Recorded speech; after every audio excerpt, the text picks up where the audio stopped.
to Storyteller TV. Classic children's stories from around the world.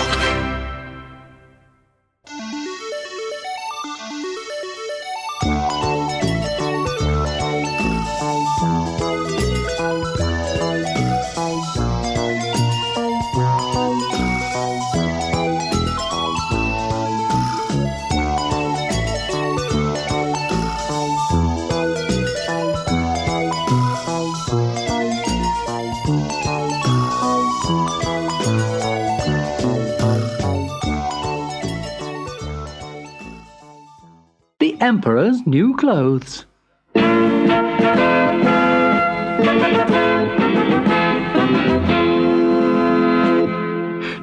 Emperor has to be told," cried the Chancellor. "There's no money left in the exchequer. He's spent it all on clothes." But the soldier at the door of the Emperor's bedroom would not let the Chancellor in. "I'm sorry, your worship, but the Emperor's in his wardrobe again, choosing something to wear. You can't go in." Then the door burst open, and the Emperor appeared, followed by the Prime Minister. "I tell you I can't see anyone today. I haven't got a thing to wear. Oh, Chancellor, there you are. Put the taxes up another 10%. I must have another suit. But you already have so many clothes, Your Majesty, and I can't raise income tax again. The people can't pay any more money." "I don't care," said the Emperor. "I want another one. I'm the Emperor. I can have what I want." Nobody could argue with that. So, when two foreigners arrived that day at the palace gates, saying they were tailors, they were allowed to see the Emperor. The tailors said that they made the finest clothes from the most gorgeous and delicate cloth in the whole world. "Where is this cloth? Let me see it. I want to see it," the Emperor demanded. "We haven't woven it yet," said one of the tailors. "You supply the materials, a loom, a large, bright room, and we'll get weaving. We only supply the skill. And, of course, the magic." "Magic? Magic? What magic?" said the excited Emperor. "No one mean or stupid, no one unfit for their job, no one unworthy of their place in the royal household will be able to see the cloth we weave." "Really?" cried the Emperor.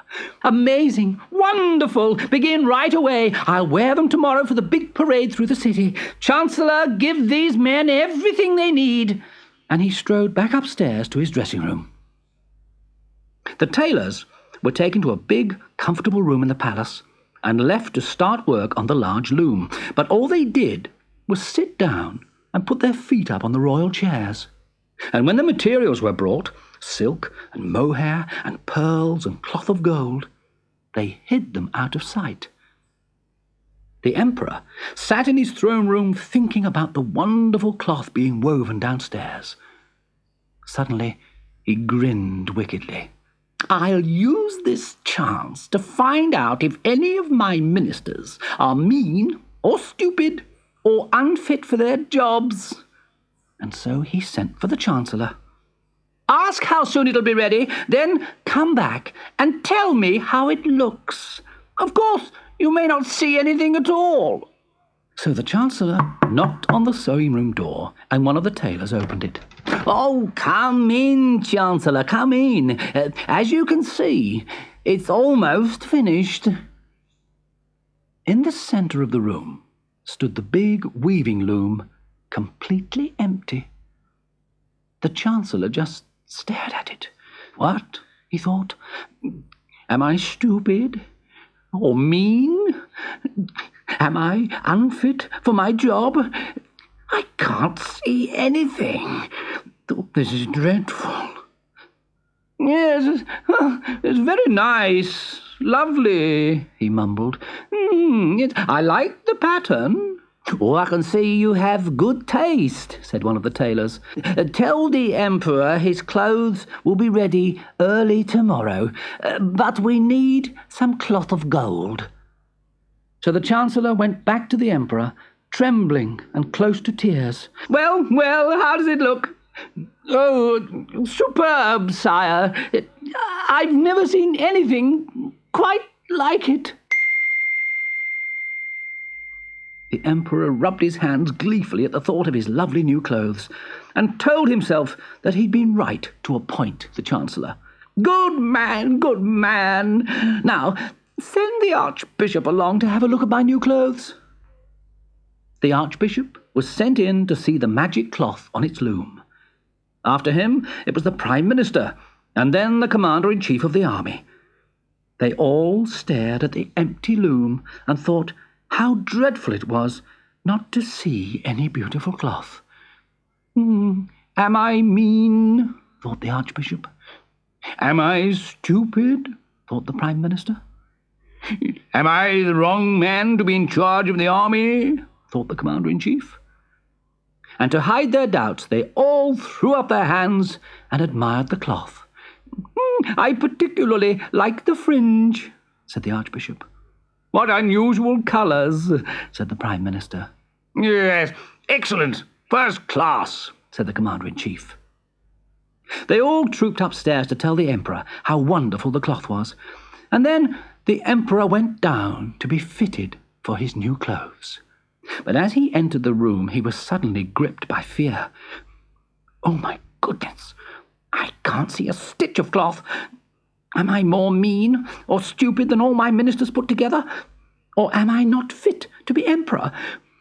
Nobody must know I can't see the magic cloth. What did you think of it, Your Majesty? Asked the tailors, busily unrolling tape measures. Oh, splendid! Yes, quite splendid, he stuttered unhappily. And they pretended to measure the emperor, undressing him right down to his underwear and fitting the loose cloth. He stood royally in front of the mirror. Well, they think I'm dressed, he thought, so I must be. Feel the quality, said one tailor. It's all fully lined, you know, said the other. We'll work all night to make them a perfect fit. The two tailors did nothing, of course. They just slept. On the next morning, the emperor walked to their room to put on his new clothes. While his courtiers stood around and clapped, he went through all the actions of getting dressed.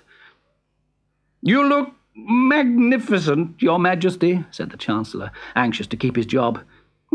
Very regal, I must say, said the Archbishop. The people will love it, said the Prime Minister. The buckles are pretty, said the Commander-in-Chief. News of the Emperor's magic clothes had spread through the whole city. Crowds were forming outside the palace, and the streets were lined with people waiting to see the Emperor in all his splendour. Children sat astride their fathers' shoulders with flags in their hands. Everybody had turned out to see the Emperor's new clothes. Slowly, solemnly, behind the royal banner and a band of trumpeters, the Emperor's procession set out through the streets. Everyone had heard how the magic cloth could not be seen by anyone mean or stupid or unworthy of their job. And nobody wanted to admit to being that. Hooray! Hooray! Shouted the crowd. But there were many unhappy faces as people decided they must be more mean or stupid than everyone else. You can see them, can you? Well, of course I can see them. Do you think I'm stupid? Meanwhile, back at the palace, the two crafty tailors packed up their store of rich materials and sneaked out of the city as fast as horses would take them. Bowing to right and left, the Emperor wished that the magic cloth was not so beautifully light. He was bitterly cold. And he wished that the magic boots were not so wonderfully thin. The stones in the road were hurting his feet. Look, look, said a father to his little boy. The Emperor's coming. Which one is he, Daddy? The one in the wonderful clothes. But he isn't wearing anything, Daddy. Look, he's shivering. Why isn't he wearing any clothes? People nearby in the crowd stared at the little boy. I'm sorry, he's too young to know any better, the child's father apologized. He's too young to be fooled, you mean, said his mother. The Emperor stark naked. Someone is making a fool of the Emperor and of us. One by one, the crowd realized that the person to either side could no more see the new clothes than they could. Can you see them? Of course I can't. Do you think I'm stupid? The Emperor's stark naked, they shouted. The Emperor's dressed in nothing at all. The Emperor blushed with embarrassment. He had been fooled by the tailors, and now here he was, parading in front of all the people without a stitch of clothing. The poor Emperor turned and fled back to the palace, and never again did he waste money on new clothes.